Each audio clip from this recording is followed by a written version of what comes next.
Hi everyone, welcome to Difference from the World, a channel to see the world differently. Today we discuss episode 8 of the fish series, Let Our Fish Tell How Fishy They Are. Please note we published 7 episodes in June, and there will be 14 ones coming after today's video. The previous episodes of the series and other old videos will be updated with a natural person as a presenter, but we will take time to do it as our main focus is still on the unfinished ones. As said several days ago, we talked to viewers directly with the natural face because we need to tell the platform and our viewers that we are real people, not machines behind a screen. Let's begin today's video about whether the US is not looking for conflict or a new Cold War with China. The United States says it does not seek to block China from its role as a world power, nor stop China from growing its economy or advancing the interests of its people. The reality is the opposite, however. Without producing any credible evidence, the US government used the national security as an excuse to suppress and sanction Huawei. In human history, Huawei is the only company targeted and contained by a foreign country. In a video published several weeks ago, we pointed out that the Chinese telecom giant does not pose any national security threat to any country. Still, Huawei threatens one country's hegemony as all the special agents cannot wiretap other countries' national leaders at their will. From restricting Huawei products' entry into the US market, cutting off its access to chips and operating systems with the US technologies, to coercing countries worldwide into banning Huawei from their 5G rollout. The United States wanted to strangulate the Chinese company as it dismembered Alstom France. The US instructed Canada, dubbed the 51st state of America, to arrest and detain the CFO of Huawei, the founder's daughter, for nearly 3 years without proof. However, both the US and Canada underestimated the Chinese lady who had just undergone an operation for cancer before her illegal arrest. The French government did not save Pierre Lucie and Alstom, but the Chinese decided to stand up with Huawei and save Meng Wanzhou. Huawei is not the only Chinese company targeted, and competitive firms from China are put on the sanction list under all kinds of excuses and charges. It has placed over 1,000 Chinese companies on various sanctions lists.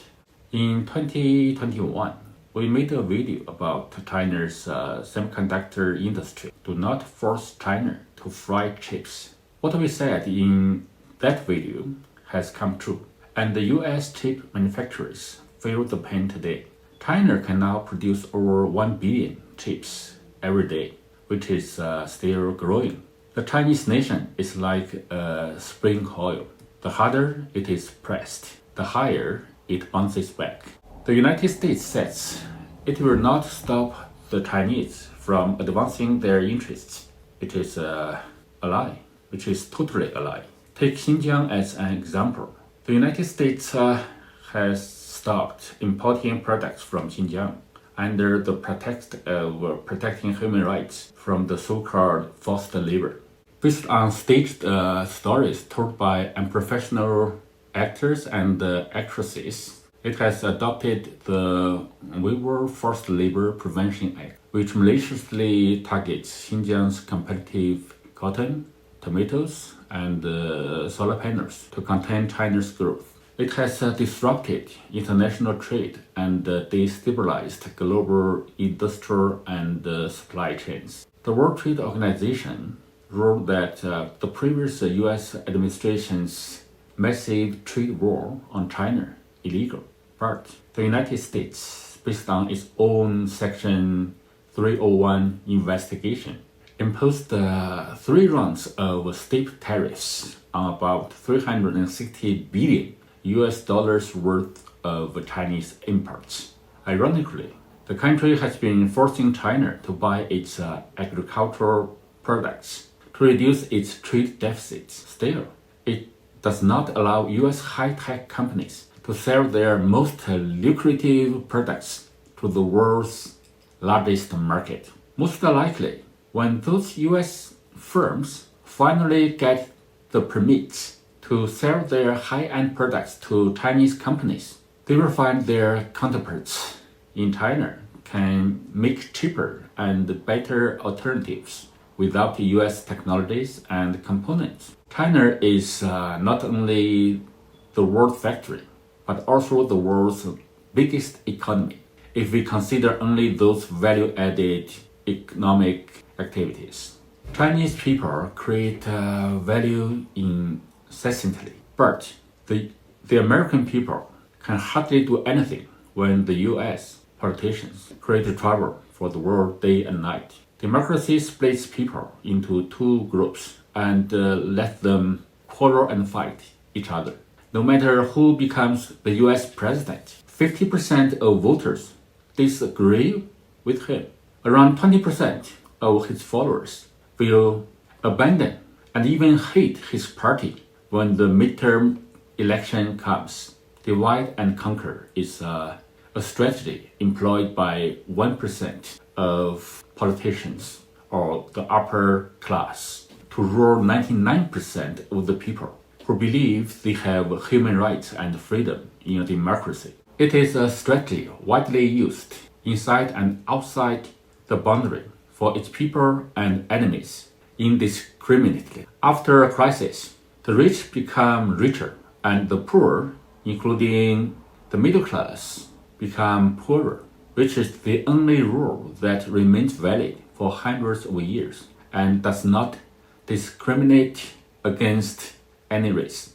It is also a valid rule worldwide, and emerging countries are not given fair and equal opportunities to compete with existing powers. Even America's allies are not treated well if they infringe on America's core interests. France had to abandon Airstone and the submarine deal, and Japan lost almost 40 years after the Ukraine conflict broke out. The bubble of a unified and independent Europe also broke. The US says it does not stop Chinese people from advancing their interests because the Chinese central government is assertive and not fragile as European nations.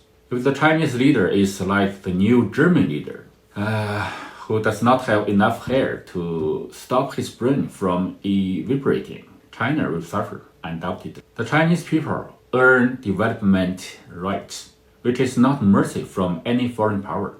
If the current Chinese government were weak, as in the late Qing dynasty, a new 8 islands army would have plundered Beijing, and Chinese President Xi Jinping would have fled the capital like the Manchu court during the Boxer crisis 122 years ago. When the US feels it cannot defeat China, it will try its best to defame China. It expects its allies would join hands to face China's threat.